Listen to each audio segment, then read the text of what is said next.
நம்ம ஊர்ல ஒரு பஸ்ல ஒரு போர்டு போடுவோம், திருடங்க இருக்காங்க ஜாகிரதை என்ன. அதுதான் நம்ம எல்லாம் போடுறோம். ஆனா திருடனுக்கு வலிக்குது இல்லையா? இங்க இருக்கிற எல்லா குரல்களும் நம்ம அந்த மாதிரி போர்டு போடுறோம். என்னுடைய மொழியை திருடாத, என்னுடைய அடையாளமான என்னுடைய தனித்துவத்தை திருடாத, என்னை காத்துட்டு இருக்கிற என் மாநிலத்தை திருடாதன்னு.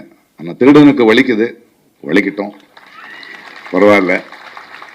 அப்பேற்பட்ட குரல்களோட இங்க வர்றதும் இந்த நிகழ்ச்சியில நான் நிக்கிறதும் எனக்கு ரொம்ப சந்தோஷமா இருக்கு. அண்ட் எனக்கு நேரம் கிடைக்கல. Congratulations for being the deputy CM. நம்ம கிட்ட ஒரு டெப்யூட்டி சிஎம் இருக்காரு, சமத்துவத்தை பத்தி பேசுறாரு. இன்னொருத்தர் இருக்காரு, அவரும் சகாரத்துல ஒண்ணு பேசுறாரு. நாங்க எல்லாம் சமத்துவத்தோட இருக்கோம். ஓகே.